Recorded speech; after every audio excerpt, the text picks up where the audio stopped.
देवघर से कहानी इंद्रलोक से शुरू भरा, नारद जन्म। अब देखा फिर हम इंद्रलोक से उठावत है हिया तक लइयो धरती लोक तक, ध्यान दिया। आओ हमारे साथ तो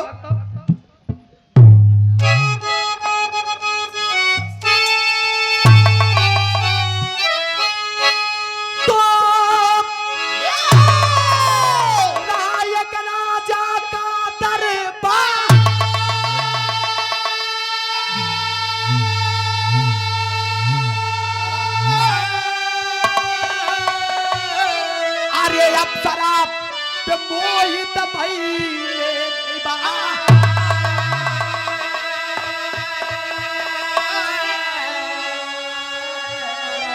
नार देखे मगध में हुए हैं सोचते ही बात।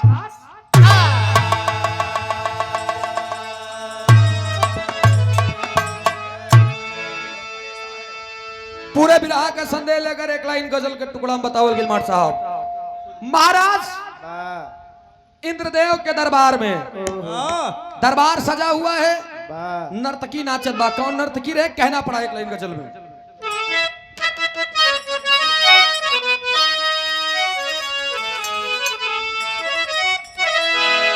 अरे खुद भी हो अरे खुद भी हो परेशान है मुझको आजमाने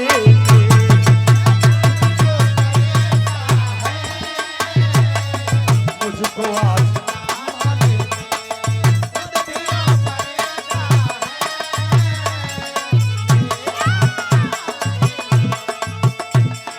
खुद भी हो परेशान है अरे मुझको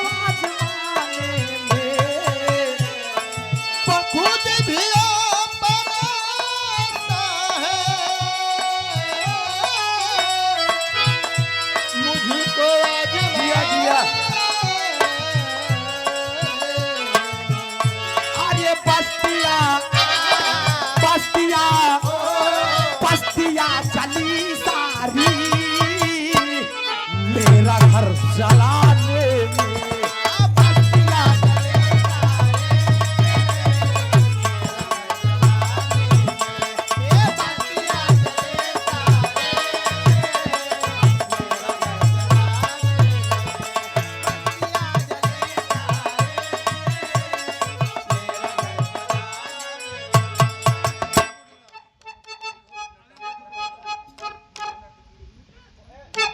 और ये बड़ा ही सम्मानित पुरस्कार अनिल यादव कोटेदार साहब, 51 रुपया का पुरस्कार। शेरों पहलगी बहुत बहुत नमस्ते व प्रणाम बा।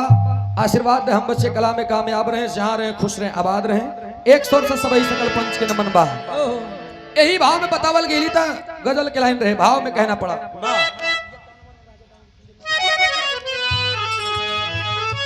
आवा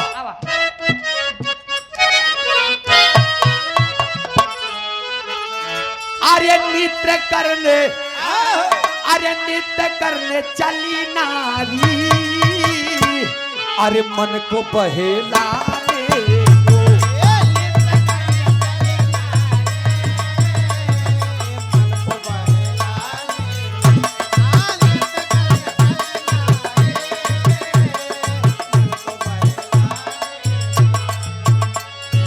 नृत्य करने चली नारी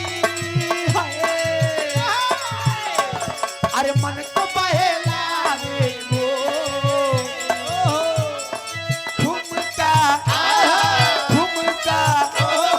ठुमका दरबार में लगाने को दरबार को सजा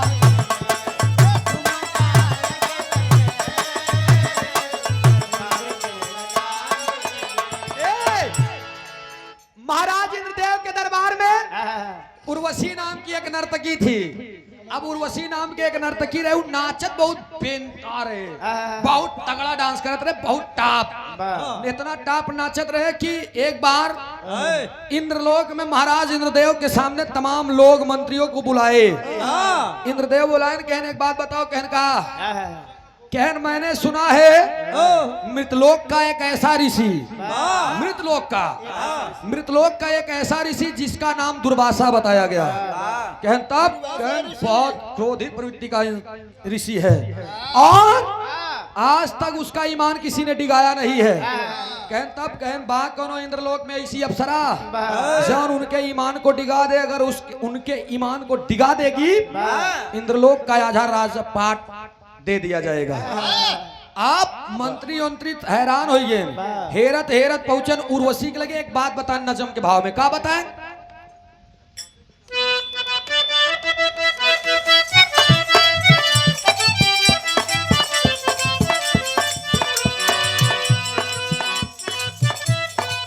सोचकर बात अब राह को सिधार चले, सोचकर बात अब राह को सिधार चले, मन ही मन में हर बात का विचार करे।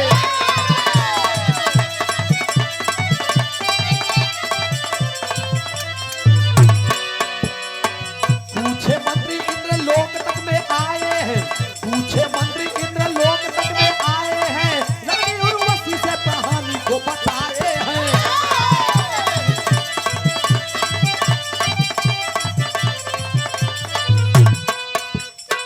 चल के दरबार में आप ठुमका लगाओ ना, चल के दरबार में अब ठुमका लगाओ ना, ऋषि दुर्वासा का ईमान भी दिगाओ ना।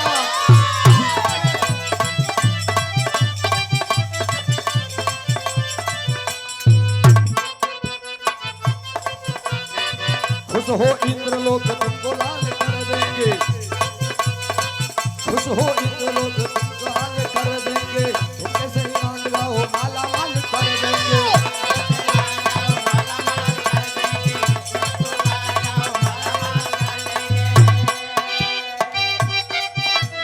आज खुश हो इंद्रलोक तुमको माला माल कर देंगे।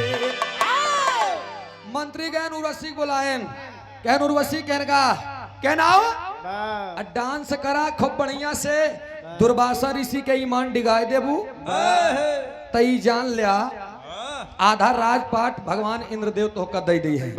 जब ये बात सुने ना उर्वशी एकदम सज संवर के खूब बढ़िया से इधर उर्वशी चल दी, उधर दुर्वासा ऋषि के बुलाए लेन, दुर्वासा ऋषि के बुलाए लेन कि आइए इंद्रलोक में और यहाँ पर कम से कम 7 दिन आपको प्रवचन कहना है, कथा कहना है। अब दुर्वासा ऋषि आई गए इंद्रलोक में बैठे हैं, वहीं जहाँ नृत्य होत बा वहीं बैठा है, तब तक नर्तकी आई गई। जब उर्वशी नाचे लाग तो दुर्वासा ऋषि का ध्यान गवा। दुर्वासा मुनि कहना रे इंद्र ये भी करता है क्या, सोचे ही लागिन होत का बा।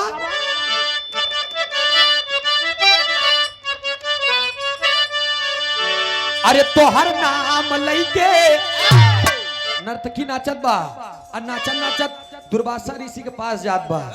तोहर नाम लइके छोड़ा है जमाना, तोहर नाम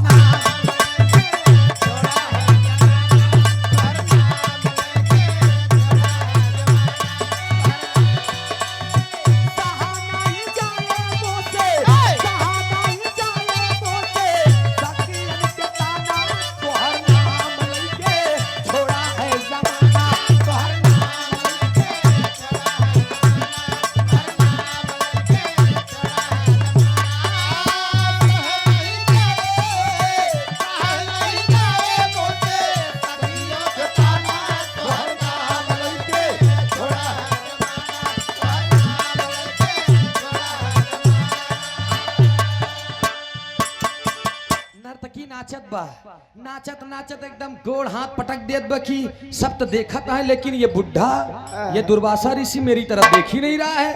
और जब ये देखा ही ना करी तो एकर ईमान कैसे डिगी। दुर्वासा ऋषि मने मन हलाल करता है, सोचता है मलाल करता है कि रे यार ये मैं कहाँ आ गया और इंद्रलोक में आया हूँ, इंद्रदेव ये भी करता है। मुझे तो नहीं पता था। तब तक दुर्वासा ऋषि के लगे आई के पायल छन छन आई के एक लाइन और गई कि तौबा, अरे तौबा कैसे है नादान घुंघरू पायल के, तौबा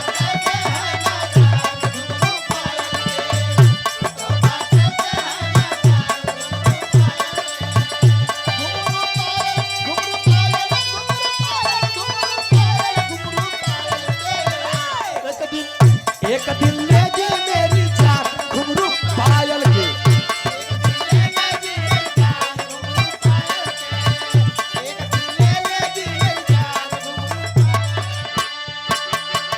हे भैया अब तनी बात के समझ लग, केवल ऐसे बतावल जाते ही इधर नर्तकी एतनों पे थक गए।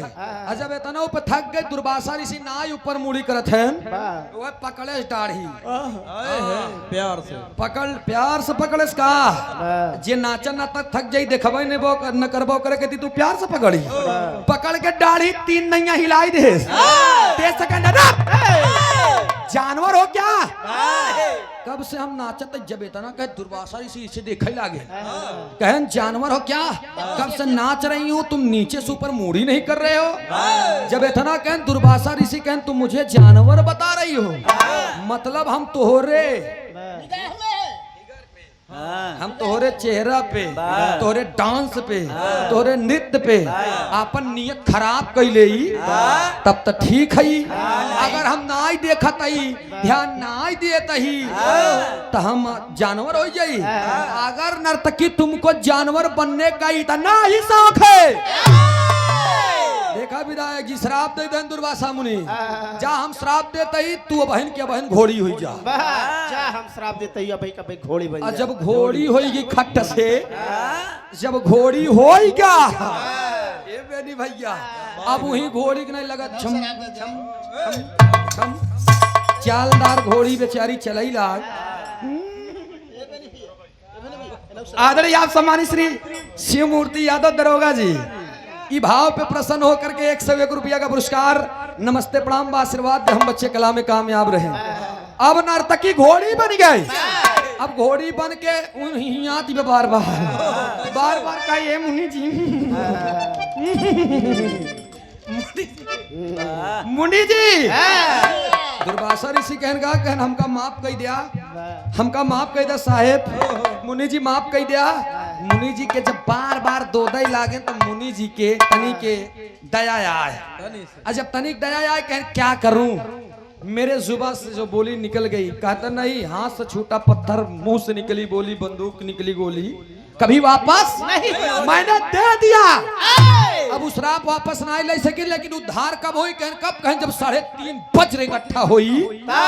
अब ध्यान दिया यह एक बड़ी वजन बात यह भाई, एक मिनट बिरहियन के ऊपर इतना छोड़ दिया, कहीं 3:30 बजे इकट्ठा करा कहाँ बाहर कौन लड़ाई में, तो उनका हालत खराब हो जाई। लेकिन मजाक करे धीरे धीरे बारीकियों पे ध्यान दिया वजनाई बम में। अब देखा अब जब घूमत घूमत घूमत घूमत मृतलोक में आई गए, देखा इंद्रलोक से घूमत घूमत मृतलोक में आई गई। अच्छा मृतलोक में आएगी तो घूमते घूमत महाराज राजा डांगू के दरबार में पहुंच गए। जब राजा डांगू अरे देखा तनिक गड़बड़ाया जी ने डांगू गड़बड़ाई जी राजा डांगू के दरबार में आ गई। जब डांगू के दरबार में आया तो जब मंत्री के निगाह पड़ी, घोड़ी इतनी खूबसूरत थी, इतना खूबसूरत रही, क्या घुंघराले बाल थे उसके, कितने मस्त चाल थे उसके। उजाय के राजा से बताया, राजा का पकड़ लो, एक लाइन तर्ज लगी मर्द साहब।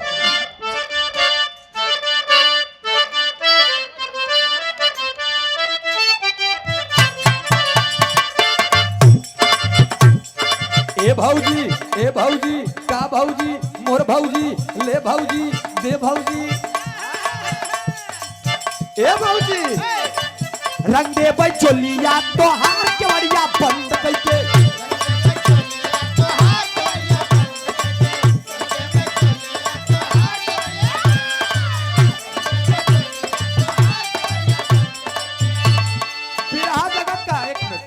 विरहा जगत का एक हस्ती जब हमसे इस गीत को गाए तो हमने काट दिया इसे, हमने कहा ए भौजी ए के कर तू कैलू इंतजार केवड़िया खोल के बैठू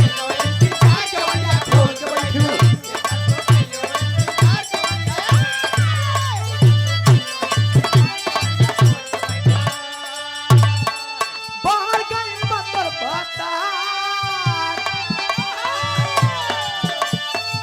बाहर गई मतर बता केवड़िया खोल के बैठी खोल के बैठी खोल के बैठी हे भौजी हे भाई हे भौजी के कर तू कैलू इंतजार केवड़िया खोल के बैठू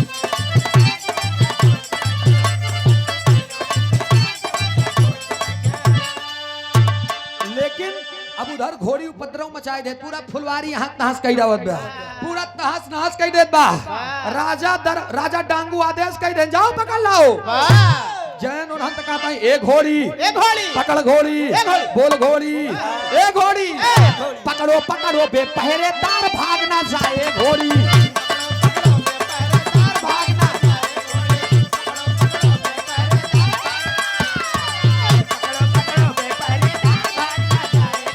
कितने सुहाने सिर के बाल कितने सुहाने सिर के बाल भागना जाए घोड़ी ए घोड़ी ए घोड़ी पकड़ो पकड़ो बेपहरेदार भागना जाए घोड़ी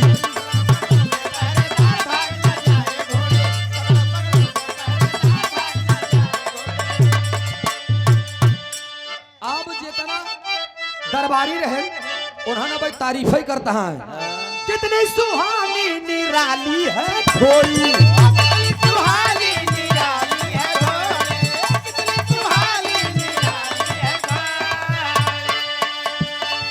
थोड़ा सफेद थोड़ा काली है घोड़ी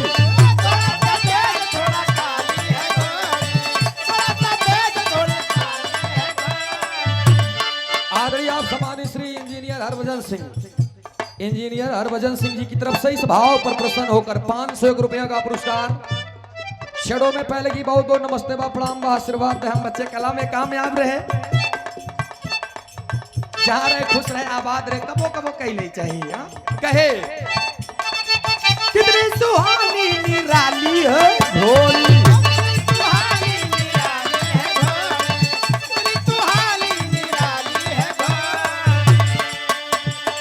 थोड़ी सफेद थोड़ी काली है घोड़ी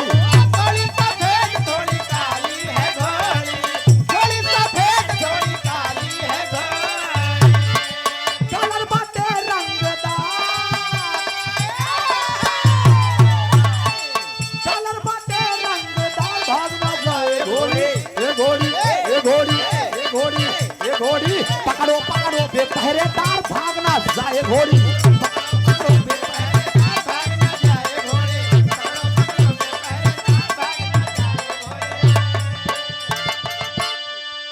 पकड़ो पकड़ो बे पहरेदार भागना जाए घोड़ी जाए घोड़ी घोड़ी के पीछे लग गए जितना राजकुमार रहे एकदम पहरेदार सब लग गए अब घोड़ी जब देखे सब हमका पकड़े ही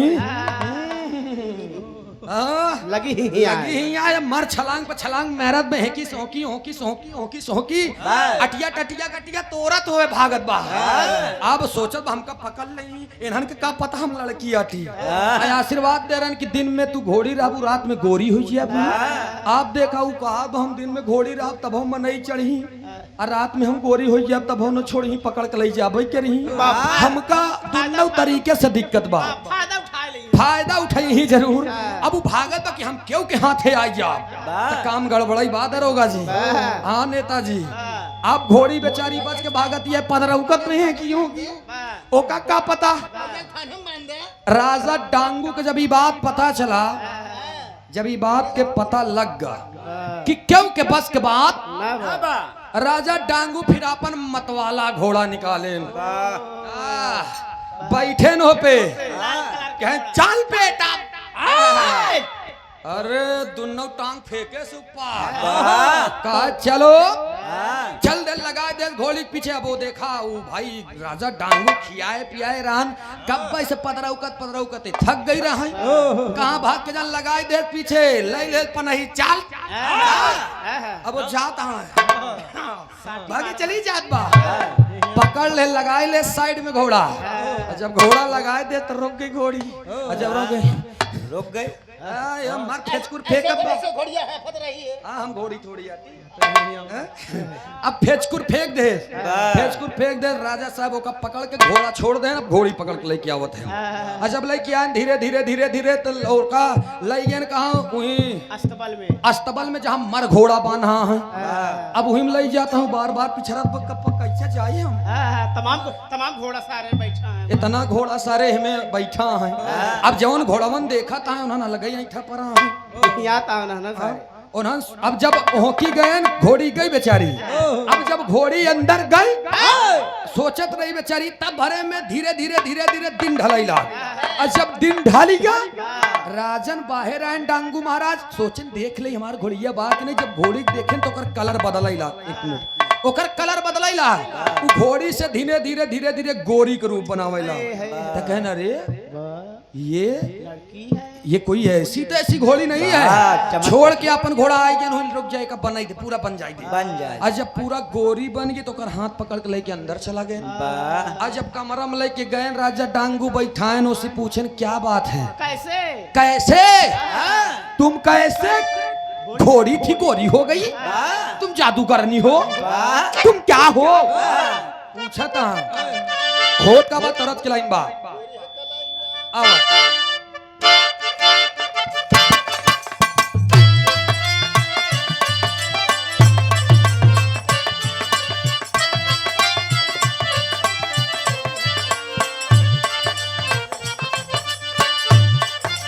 यह तरफ के लाइन बा। गोरी है कलाइया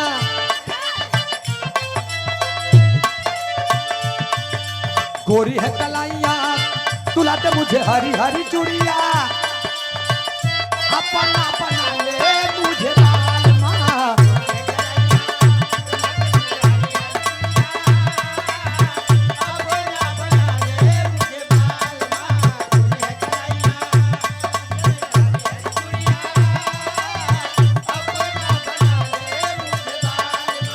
लेकिन देखा यो बरजस्ता हो बोले राजा डांगू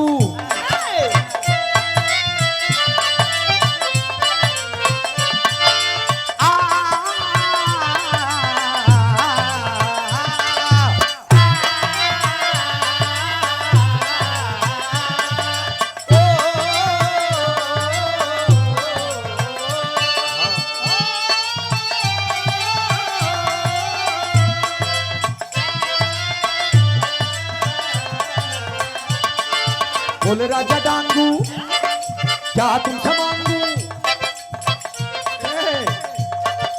बोले राजा डांगू क्या तुमसे मांगू।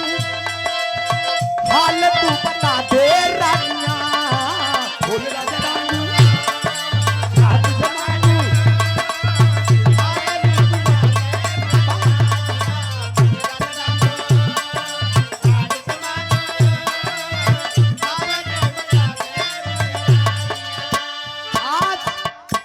हकीकत बता दूं नेताजी एक मिनट। जानते हैं क्यों घबराते हैं कलाकार हमसे। घबराते इसलिए हैं कि मैं जवाबी का कलाकार इसलिए कि हमारा बरजिस्ता बहुत तगड़ा था बरे बाकी उस्ताद राजा राम पाल और जनाब श्री हैदर अली जुगनू जी उन्होंने कहा कि ये अमर लोकगीत अखाड़ा ऐसा अखाड़ा है जहां पर मंच पर खड़ा कलाकार अगर खड़े खड़े कहानी को सुन करके और खड़े खड़े धारा प्रवाह गा दे वही कलाकार सक्सेस है अन्यथा। अब सोचा कौनो बिरहा कौनो गवैया गाई दे हमका याद नहीं बा और लिखा सामने धरा बार बार हम एक ही गाई की इनका लोग के समारे दही वाला हाल नहीं बा। उस्ताद हमारे कहन जौन तैयार कराओ का तैयार ही करे लेकिन तैयारी भी बहुत बरकरार रहे बहुत अच्छी। ये कहानी बाबूलाल जी लहरी उस्ताद गावत रहे हम उनके मुंह से सुने रहे लिखे क्यों नहीं बेका। एक मिनट अरे बतावा यार पूरी रात नहीं सीटी मारे लाल जी लहरी उस्ताद का गा रहे हम खाली सुने रहे ई बरजिस्ता में हम गावत है का भैया खाली बरजिस्ता की कहानी हमको अच्छी लगी रही जान ला लिखे क्यों नहीं बा। आए मनमौजी कलाकार है हमारे सिवाय और क्यों साथ लगाई गई से वाह देखा फिर रोक के फिर हुई भले यही जो लिखा हुआ हाँ ई आदरी आप अनिल कोटेदार वाह कोटेदार साहब जिनके माध्यम से कार्यक्रम ये हम लोगों का रखा गया दोनों कलाकार का बाबू समाया का पुरस्कार आपके श्री चरणों में कोटि कोटि नमन बा प्रणाम बा दोनों कलाकार के बहुत अजीज हैं आप और बड़ा सम्मान मिला करता है घरेलू संबंध है दरोगा जी को और विधायक जी को भी मेरा प्रणाम नमस्ते बा हम भाई ने तो का विधायक जी कही थी का जान ला और भगवान करे तिलक लग जाए विजय की लेकिन ए भैया वाह अब राजा डांगो से हाल पूछे लागे तो उ टेरी बताओ अपन हाल का बताए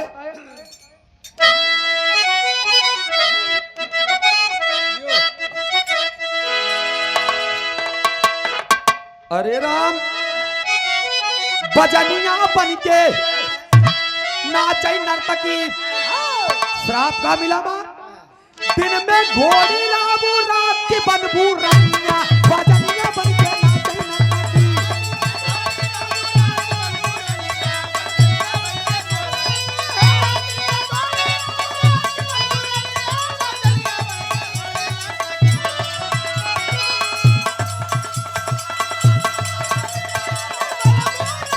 अरे दिया राजू चचा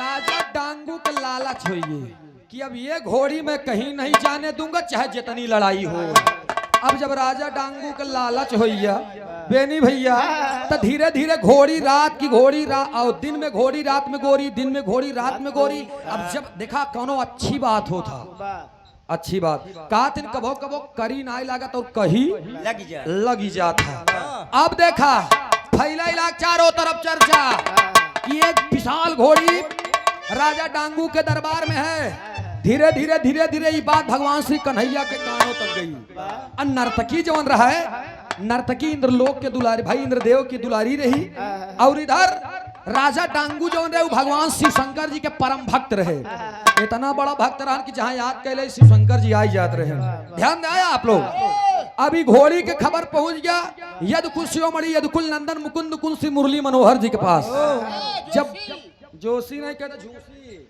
भगवान श्री कन्हैया के पास जब पहुंचा ही बात भगवान कन्हैया जी कहें अरे ये घोड़ी राजा डांगू के घर ये हमारे लायक है पत्र लिख के भेज दें कि चुपचाप राजा डांगू इस घोड़ी को मेरे द्वार पे भेज दो जब इतना कहें एक लाइन तर्ज लगी प्रयागराज की खाटी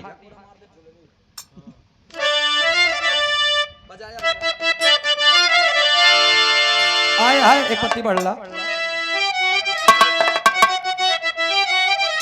अरे झकोरा मारे झूलनी बाबू राम आधार झूसी नरेश गांव है बिरहा जगत में काका हरे आप लोग जाना थे हम तो जानित नहीं लड़कियां हटी हम बिरहा जगत में मैंने ये सुना था और सुना है लोग बताते हैं बाबू राम आधार से बड़ी खोपड़ी क्यों कि नहीं रही बिरहा जगत में वाह इतनी समय तोहार बा हट अरे यार हम तो गधेला है लेकिन कहे का कहे आवा झकोरा मारे झूलनी सारी लहर ओ झकोरा मारे ई गांव है बाबू राम आधार जी एकरे बाद मरहूम हैदर अली जुगनू जी गायन दनत भौजाई के झगड़ा में हमार मुड़ी कतलीन मोर बूढ़ा माई एकरे बाद एक बिरहा गायन अकबर बीरबल में घुमा के गोरी मारे नाया नावई के पान रे घुमा के गोरी एकरे बाद एक बिरहा और गायन रतौंदिया जीजा ननकौआ बोलायन कहे ननकौआ बे ए ननकौआ अच्छा आज के जमाने में सच्चाई छिप नहीं सकती बनावट के वसूलों से खुशबू आ नहीं सकती कभी कागज के फूलों से कागज के फूलों से ए भैया अब जब रतौंदिया जीजा पहुंचे ज्यादा कहानी लंबी हो जाए ढेर लंबी हो जाए इधर रतौंदिया जीजा में गाए आए हैं दलीप गुरु जी घुसोरी का वापर था गसार बरधा घुसुरी का वापर था सरी आई मजारी घुसुरी का एक बरे बाद एक विराग गायन लहरी गाँव के सती अनसुईया में गजब की हूँ पहिनी इहिन नाश करियो बड़ी सती सावित्री बन के तो भेद दिहियो हाँ, जा जा। अहिरिनिया धर्म दिवा के आवा हाँ? सती अनसुईया के बस। सती अनसुईया के दुआरे लक्ष्मी हाँ। पार्वती बस। सरस्वती आए हैं। तीनों जना चल रही बस। आइन हाँ। जब आओ कथा बरे गंजन था ब्रह्मा विष्णु शंकर जी पहलन करे बस। हुआ करे धर्म डिगावे जोगी बाबा के भेष बना के और दीवाल में चित्र बना दी बा के कर अपने पति जी के बना के सती अनसुईया पूछे हमरे दुआरे तीन थी जोगी आई यहाँ कहा था नग्न हो करके भोजन बनाओ तभी खाएंगे और हाथों से खिलाओ अत्रि मुनि कहनो हो कोई दिक्कत नहीं अरे पागल बड़े भाग्यशाली हो क्योंकि तुम्हारे द्वार पे तीनों देवता पहुंचे हुए हैं जा पहुंच जा हमरे बेदी पे कमंडल में जल रखा हुआ है छिड़क दे नान नान लेरुआ हो जी और कहा जब नान नान लड़का हो जी गदेला हो जी तो आराम से तू खियाई हूँ कहन ठीक स्वामी अब ओका कमंडल के जल उठा के तीनों जने के ऊपर छिड़क दे तू तीनों जने 6 महीना के लड़का हो गई लगे उन्हें की करे अब खिचड़ी बना के सती अनसुईया माई तीनों जने के अपने जंघा बैठा के जरते डाल दे खिचड़िया मारा अब तू हटा उनका आवेदा अब इनका शंकर जी का हटा के हटा अब विष्णु जी का आवेदा विष्णु जी आन जब मुंह बाहर जरते खिचड़ी डाल अच्छा वाह तू उतरा ब्रह्मा जी के अब उन्हों को तरह ब्रह्मा जी का वैद्या ब्रह्मा जी आन ब्रह्मा जी के उन्हों किया सबके फेंके जाए धीरे धीरे ढेर समय बीत गया तीनों जने कहीं ना रे बाप रे गए तीनों मनैयन मोर फांसी गए कहा अब मेहरारू इनके जियराई कितना होता जानता है तनी की अब इधर तीनों जने चल दिन की चला सती अनसुईया मुड़े के मांगी के बार दिन ले हम तीनों जने आईन जब तीनों जने आईन कहने ए अनसुईया ए बड़ी पतिव्रता बना थी हमारे लोग के मन से दुख फंसा के रखे कितनी बड़ी पतिव्रता है जाना तई दे हमारा लड़की गदेल हमारे स्वामी हिरण के अरे सती अनसुईया तीनों जने चचुरा पकड़ फेंक दे हला अपन अपन मन से बेराई ले बतावा के अब तीनों देवी कहीं किया हमारा टेन लेकिन जैसे छुए चलिन वैसे पार्वती के ना कहूँ बड़काऊ न झड़ कहूँ ब्रह्मा न छुआई जाए तीनों को देला एक कई तरीके से अब लक्ष्मी जी कहे कहूँ शंकर न छुआई जाए पार्वती अलग लक्ष्मी अलग सरस्वती अलग तीनों जने के जब दिमाग खट्टा हो गया तब पार्वती सती अनसुईया के सामने झुकिन देवी हमार दुल्हा बड़ा कह दिया तब वह सती अनसुईया कहीं गजब की हूँ बहिनी अरे गजब की हूँ बहिनी चीनी ना भतार हो गजब की हूँ बहिनी चीनी ना भतार हो गजब की हूँ एक लाइन लहरी काका गाए रहे हमसे सुनने वाले बिरहा प्रेमियों अरे जनमैया गाड़ी मुश्किल ए भैया लवंडे इश्क का बाम बनाकर शाम पर फेंका करूं अरे इश्क का बाम बनाकर शाम पर फेंका करूं और खींच लूं तस्वीर तेरी रात दिन देखा करूं जियो न आना बुरा है न जाना बुरा है इतना ही मुरान उनके का जान ले लेकिन बारे काका इतना ही न आना बुरा है न जाना बुरा है हसीनों से दिल का लगाना बुरा है जी चाहता है पकड़ लूं मैं दामन तेरा मगर सोचता हूँ गाँव में आए हाय हाय हाय आजा मुन्ना राजा अरे जनमैया गाड़ी मुश्किल जनमैया गाड़ी मुश्किल काटा तई बाडोर जनमैया गाड़ी मुश्किल हम तो जानी थी काका गावत रहे उमर बा 17 कई गईलू खतरा आग लगौलू पानी में गोरी गर्दा उड़ौलू जवानी में भतार बन में बेरायु बेरौतौ न बना नाक देवरे से कटायु कटौतौ न बना ई उनकर रहन मोर भाई के उनसी जल्दी जा ना ही पावत ना काका से लेकिन एक लाइन हम अपन गाई थी हमार काया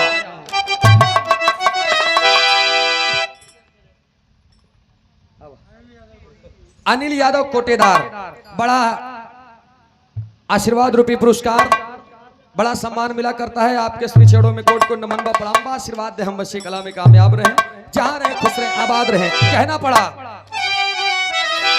बड़ा निकला गाय तोहार गोरी का जाला, बड़ा निकला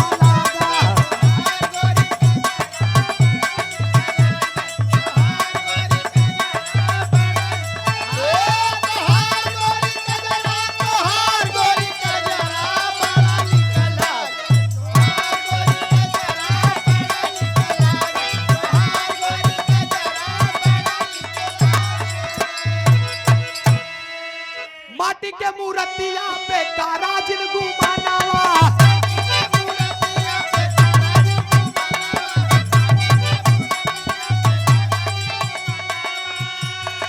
माटी आई में मिली जाई माटी वाला तानावा।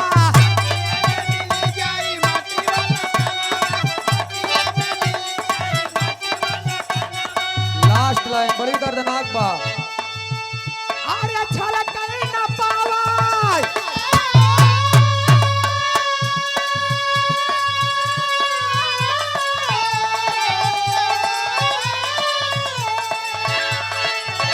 अरे छलक कहीं ना पावाई जवानी वाला गजारा, बड़ा निकला तोहार गोरी गजारा।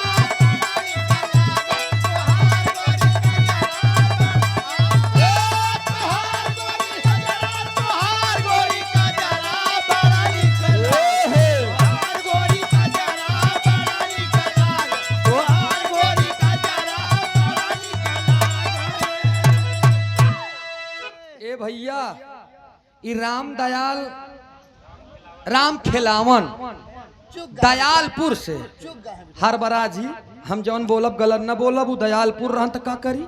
हाँ, 51 रुपया का पुरस्कार, पैसा कम रहा तो जबान लड़खड़ा गया था। हाँ, बहुत बहुत नमस्ते व प्रणाम बा। अब हमारा लोग के इंजन भाई साहब बिना मोबिल बिना पेट्रोल के चली का, कोयला नहीं के कोला पिए। ए भैया इधर भगवान श्री कन्हैया जी पत्र लिख के भेजत है। का लिख के भेजे? अरे पाती लिख के भेजे। का लिख के भेजे? पाती लिख के भेजे। नेताजी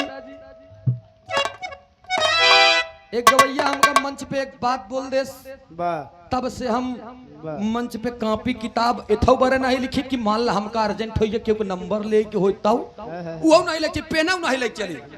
हमने उसी दिन से कह दिया कि आज के बाद, अब 5 साल पहले की बात यह, हम भी जीवन प्रतिबंधित बहुत तेज होते हैं। कोई बात अगर किसी से लग गई, फिर हम एक बार जान ला मेहनती बहुत ही मेहनत तो कर डाउ। फिर हमने कहानी का रिसर्च किया, पढ़ना शुरू किया, पढ़ पढ़ के एपिसोड बनाए, पूरा बना के सेंटर बाय सेंटर, एकरे बादी एकरे बादी एकरे बादी एकरे बादी एकरे बादी 2-3 महीना पे एक बार पलट ली थी पन्ना, कहानी खत्म। कहानी याद रहा है मंच पे, बस फलाने जहाँ छोड़े ओकरे आगे टक से उठाओ, टक से।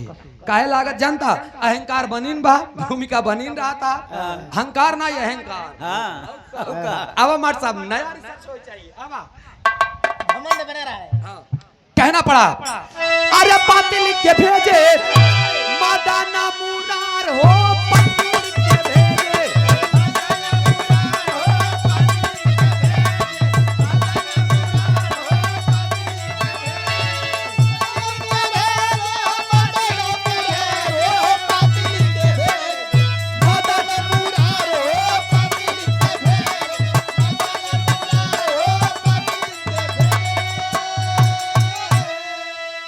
पाती लिख के भेजे, मदन मुरार भेज दिए पत्र लिख के। आ लिखा का बा हमें, कहना पड़ा राजा डांगू घोड़ी हमरे घरे पहुंचावा।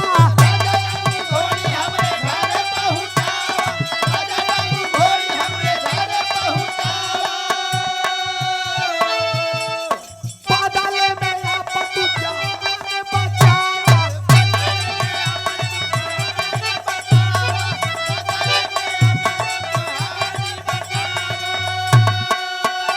बदले में अपन जीव जान तू बचावा, लेकिन अरे पाती लिख के भेजा।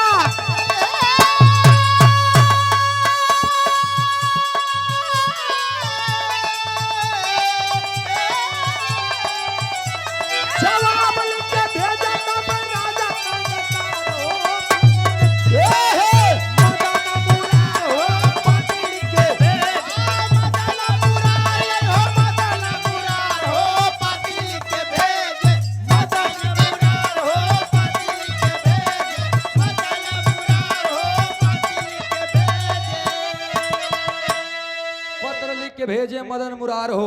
भगवान श्री कन्हैया कहे राजा डांगू घोड़ी मेरे द्वार पे पहुंचा दो। डांगू कंडक्ट तू ही न केले यही रे लड़के आज सब सिखया का।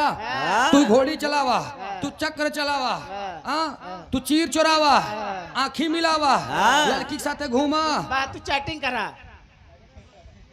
तू टाइपिंग करा। तो का तौबे नहीं करना की मोबाइल ले आज तक 1100 का आगे बढ़बे नहीं भैया। वही भारी है सब पे। ए भैया इतना जब कहे तब इधर युद्ध की तैयारी हो गई। भगवान श्री कन्हैया का ललकारा था लड़बा का, लड़बा हमसे। राजा डांगू कह जय शिव शंकर, बम भोले, भोले भोले बाबा का नाम लेके लिख देने कहें तुमसे कम है क्या मुरारी आओ। अरे बाप रे बाप लिख देने पत्र दोनों जने में भिड़ंत होगी। ऐसा भिड़ंत होगी तो एक लाइन पटवा लग गया मार साहब।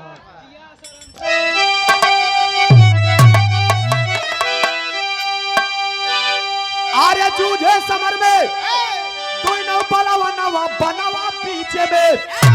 अरे जूझे समर में तू न बलावा नवा बनावा पीछे में। के कर बची है के कर जाई है बनावा पीछे में।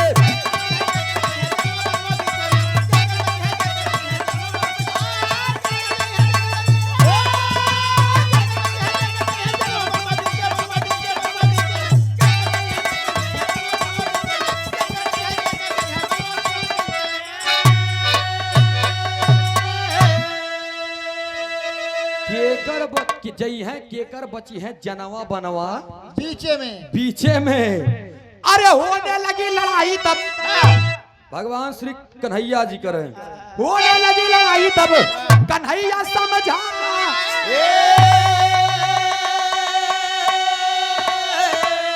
अरे माना नहीं डांगू तब वज्र को उठा।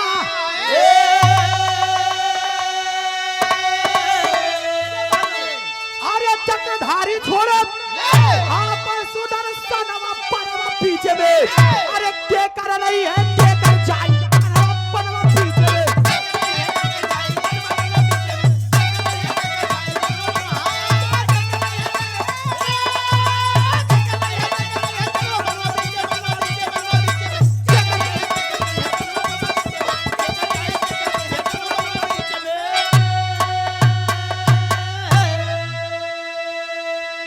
कन्हैया जी एकदम कंट्रोल से बाहर अपना वज्र उठा लिए चक्र सुदर्शन और छोड़ दिए। जाओ राजा डांगू के गर्दन को काट कराओ। वज्र नंबर वज्र नंबर 1 चल दिया चक्र सुदर्शन। और जब चक्र सुदर्शन चल दिया तब जाए के डेराए लगे राजा डांगू अब हमार जान ना बचे खतरे में। अब सुदर्शन अगर छोड़ दिया कन्हैया गर्दन कट गई। वहीं पर सब कुछ छोड़ करके राजा डांगू ओम नमः शिवाय ओम नमः शिवाय ओम नमः शिवाय ओम नमः शिवाय ओम नमः शिवाय ओम नमः शिवाय ओम नमः शिवाय ओम नमः शिवाय ओम नमो भगवते वासुदेवाय नमः ओम नमो भगवते वासुदेवाय नमः। जय जय भगवती सुरभारती तचड़ोपण मामा ना तत्व में जवागी सोई सड़मते अच्छा मामर पढ़ाई लागे। कौने पंडिते के परछाई पर दी। अब पढ़ाई लागेन जब इतना पढ़ाई लागेन बेनी भैया भगवान श्री शिव शंकर जी का आसन डगमगाया। पूरा ब्रह्मांड हिलने लगा। अरे मेरे भक्त डांगू डांगू आज दिक्कत में है कि वज्र आवाज क्या चक्र सुदर्शन दूसरा वज्र छोड़ा था कि भगवान भोलेनाथ त्रिशूल उठाकर छोड़ दिए। देखा 2 वज्र भा अब 1.5 वज्र बाकी बा। अब 1.5 वज्र का काया आल्हा के लाइन में बताओ गई।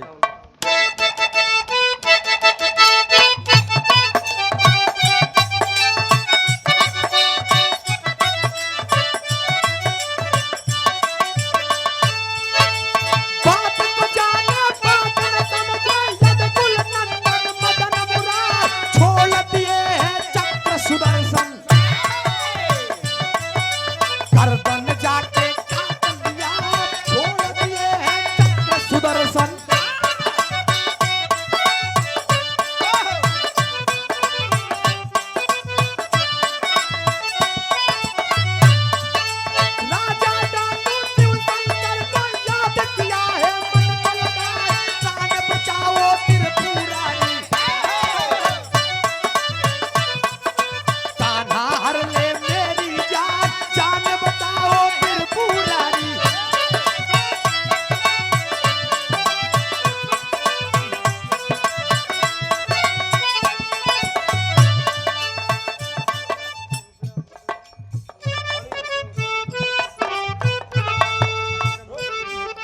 अच्छा बतावत है कि विराह जगत में तू ढेर आल्हा बोल जा। हम आल्हा कई प्रकार के बोली, सही बात यह। और 500 रुपया का पुरस्कार हमारे इंजीनियर हरभजन सिंह यादव जी, यही आल्हा पे 500 रुपया का पुरस्कार। बहुत बहुत नमस्ते व प्रणाम बा, आशीर्वाद दे हम बच्चे कला में कामयाब रहे। इंजीनियर हरभजन सिंह यादव जी, बहुत बहुत नमस्ते व प्रणाम बा। जाए का मतलब है छोड़ा जाए दे, अब इतना आल्हा ही बदल के सुनौबा का। ए भैया इधर एक ही इंद्रदेव के वज्र चल दिया, इधर शिव शंकर जी का वज्र। अब जब दोनों वज्र आपस में टकराए वाला है, अब वही घोड़ी देखत बा, देखा घोड़ी देखत बा कि दोनों निपुरत जाता है हमारे बारे। वो कहत बा हम लई जा, भी कहत बा हम लई जा, मोर गतिन बा हिया। जब दुई वज्र लड़न तब एक ही घोड़ी भाई लागी, मन में रोटे ए इंद्रदेव भगवान, ए इंद्रदेव भगवान हमका बचाई लिया, हमार जान फंसी बगाड़े में, मैं कैसे बाटी मौका बचावा। तब तक इंद्रदेव का आसन हिल गया। पूछी इंद्रदेव का आसन डगमगाया करे, मेरे दरबार में रहने वाली मेरी नर्तकी उर्वशी आज गाढ़े में उन्होंने अपन वज्र छोड़ दे। 3 वज्र आपस में टकराए वाला है, ना आधा वज्र और इकट्ठा हो। कहां से हो? इस वज्र को जब ब्रह्मांड में वज्र इकट्ठा होता है, बात का चर्चा चौबिरदा होइगा कि रे कन्हैया जी आपन वज्र, शंकर जी आपन वज्र, इंद्रदेव आपन, का होई राम का होई। सोचा था अघोरी ऊपर मुंह का टिकरी, हाँ मिमियात बहुआ। लेकिन अब ई बात के भीम सुन ले। जब भीम सुने ना, भीम जी चल रहे लड़ाई देखा है। जब लड़ाई देखे गए तो अपन देहिया बड़वार कैले है। हाँ आकार जब अपन बड़ा कैले है तब उ तीनों वज्र जब इकट्ठा भयल तब भीम के पीठ आधी वज्र रही का ध्यान दे आप लोग। हाँ जे पढ़े वो वही जानी। भीम के पीठ आधी वज्र रही, 3 वज्र हुआ और भीम के पीठ आधी 3.5 वज्र इकट्ठा बहन। 3.5 वज्र के छाछ जब वो घोड़ी के ऊपर पड़ी, दिनवई में राजा गोरी बनी, श्राप से मुक्ति पाएगी। तनी के हाथ से रस रहान। बाकी मजेदार गीत रही, बाकी पौराणिक दास्तान है, यही है प्रमाण मिली गीत हो कर लोग के मजा आई हो तो ताली बजाई देखिए हमारे नाम से। और कर रुचि ऐसे कराई चाहिए पागल। एक को ताली बजावत है, कब से नटाई पारा तेरे कहीं दे तब बजा। बहुत बहुत धन्यवाद, सम्मान करे बरे। अब न बजाऊता तब भैया बहुत बहुत धन्यवाद। रुचि मजा आई सुनने कौ नहीं है, बताई नहीं जानी हम नहीं ठीक बा। ए भैया इधर दिन में ही घोड़ी से गोरी हो गई, फिर पुनः अपने इंद्रलोक में पहुंची भगवान श्री इंद्रदेव के दरबार में। स्वामी गीतानंद संत भय, अरे भुल्लुर तजे कोता,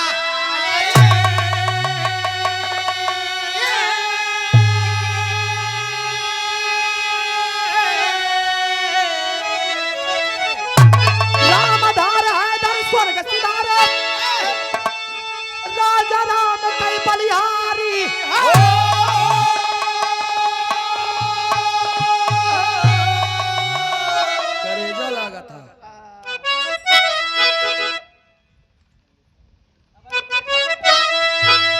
सजनवा ढूंढाई लागे नर्तकी, अरे सजनवा ढूंढाई लागे,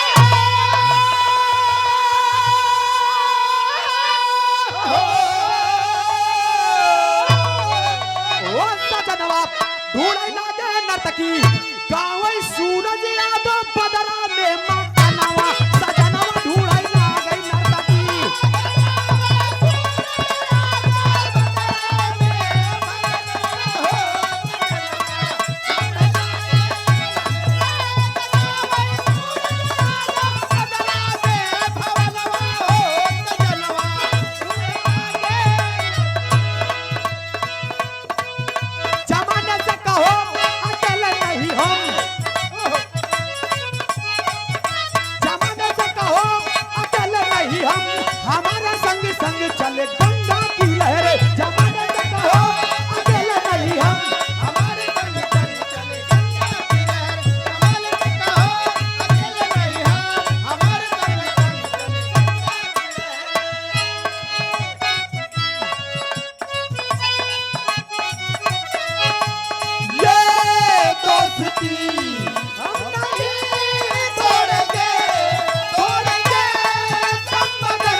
अगली पार्टी से नंबर लीजिए, एक छोटा सा वीर रस उधर से।